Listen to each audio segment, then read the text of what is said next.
So it's a new video. Car's good to drive. The engine's really drivable, apart from that final drive issue that I was saying. But there's loads of rattles in the engine, in the cabin now, because of the engine's hard mounted. So I'm gonna start attacking that now. I've noticed that a lot of them seem to be coming from these, which are the vent, you know, like direct air directors. And I was kind of umming and ahhing how to fix this. I think I've isolated where it is, and it comes because the flaps were kind of like, these just rattle around, and it's really hard to show it without the car running, and there's a million other rattles. So anyway, there's 4 of them in the front, and they're really rattly. So what I've done, as hopefully you can just see, along this slat here, I've put a row of tape. Yeah, you can see there. And what that means is it's now a little bit harder to move the wiper.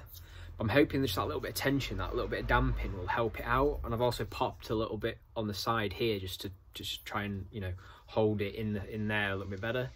So don't know if it's going to do the job. We're going to pop in now and we'll see. It's really annoying. It's about like 2000 RPM as well. So you've not got a lot of exhaust noise. It's kind of like cruising territory, 6 gear.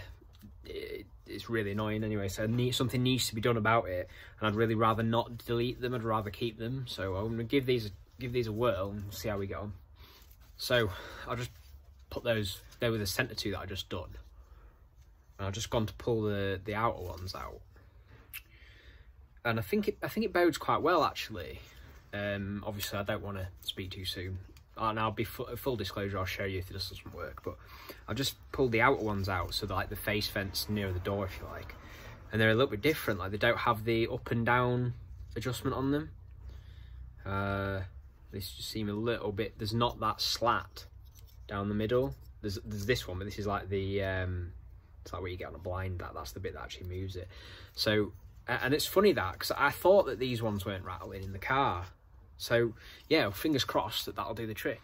Great news, problem solved. So I'd imagine that probably, it might do it on other Mark IIs. I had a 16 valve ABF and I don't recall it being a problem, but maybe the lads who have got hard mounted and Vibrotechnics and stuff, like, maybe you want to try that. So it's just some really cheap, nasty, it'd be fucking awful in a fire, this stuff. Like, it's like what your really cheap eggs come in, and it's about 1 mil, and I would imagine that was a couple of quid off eBay.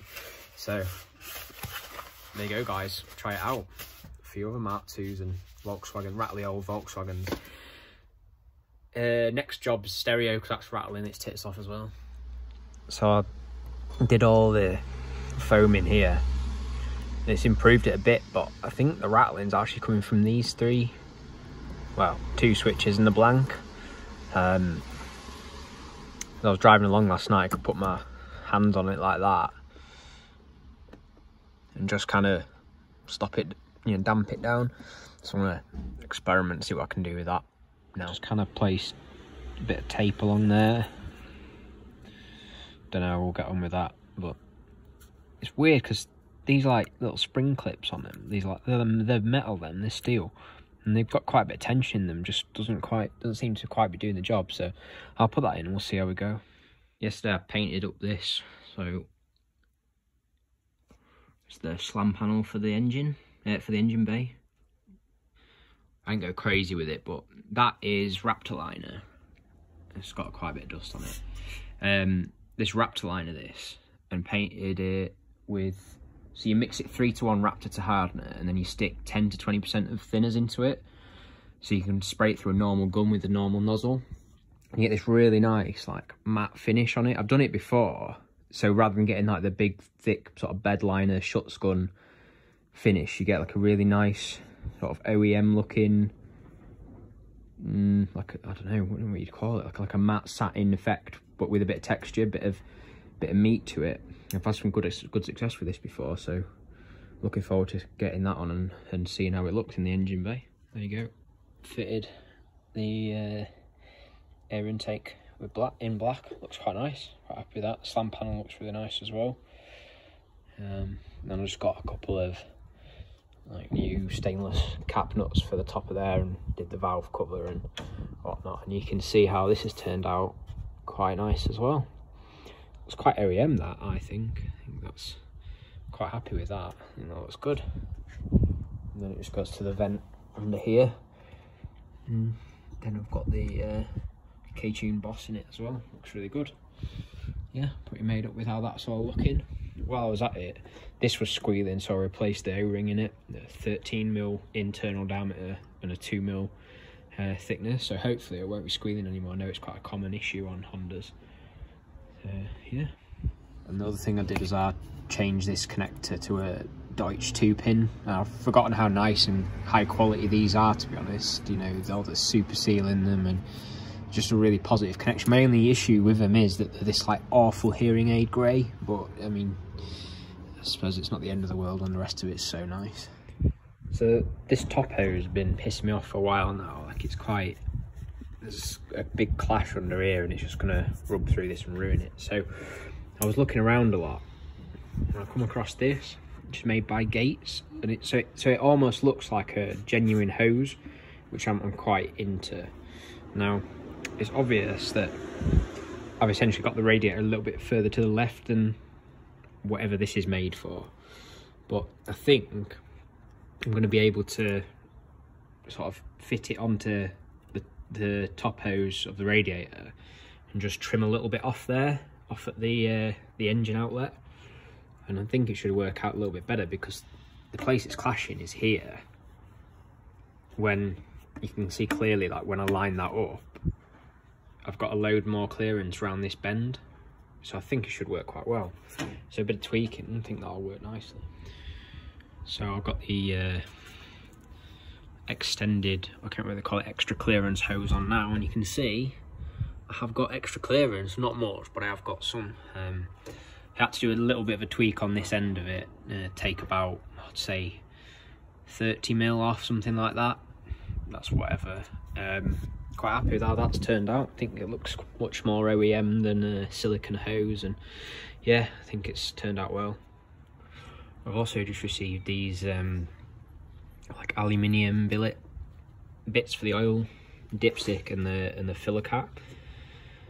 I've been wanting these for a while, but I couldn't find any in the UK that would, like, well, I couldn't find any in the UK. They all come from China, and it's like a 7-week lead time in it. So yeah, that come from someone called Kaizen, or I think Kaiser or Kaizen on Facebook. It's only about 15 quid. And then I've got this. I don't really care for fake Mugen stickers. Like, I know it's not real. I haven't decided whether that's going to go on there or not. It does kind of sort it out a bit, I suppose, and it's got a German flag on it, which I think is a bit poetic. Yeah, maybe I'll put that on, see how I get on. No, just take it off, can't I? Worth mentioning that is a totally fake aluminium anodized black billet cover, but it looks like you can spend, you know, like 70-80 pounds on one of those for a genuine, like, skunk or tegular or something, and it just seems madness spending that much money on a fucking oil filler cap. But people do it. Yeah, I just put that Mugen thing on. I think it looks too bad, to be fair. Probably we leave that. Better than it all in black, I think. So I took the car out. It's actually pre-lock. Well, we're now in lockdown. Took the car out a week ago. I don't know, 2 weeks ago, before the lockdown started. I got my mate Joe to video it. So it was absolutely slinging it down with rain, so I couldn't get any traction. Like, you get into that in 4th gear, it'll spin the wheels on the wet. So I think I'm going to try and get a new pair of their Menace 2R tyres, because I think they've just been heat cycled too much, so it should give me a bit more grip. But yeah, I'll put the clips in from that now. Hopefully at least you guys can see it's running, and then you can see hear the noise and stuff. It's hard to explain how fast it is on an in-car video, but yeah, I'll put it in there. Put it in now.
so that's pretty much like stage 1, if you like, of the build going. So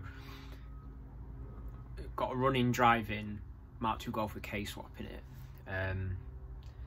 I've been driving it around quite a bit. Took it up to my mates at Stratford to drop him some stuff off the other weekend, and yeah, it behaves fine. It's a bit like, it's crashy in town and stuff, but it always was with M-shocks, so that'll be the next thing. Stage 2 of it, I'll get some, I think I'm gonna get some gas gold coilovers for it, and the diff and the final drivers will be in there, and I'll paint the engine bay while I'm at it. I'll strip the longits down, and I'll probably shotgun the whole thing up to the horizontals on the longits, and probably on the bulkhead as well up to a point, and it'll be all stone chipped. It'll be nice, and then I'll paint blue over it.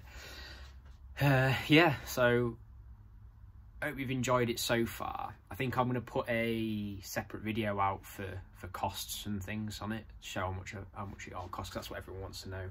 But I'll give you a heads up now. Yeah, so all in, the car cost about £4,000, £4,200 to do this. That's not what I spent, because I sold my engine as my EBF engine swap. So to me, the cost's about £3,100.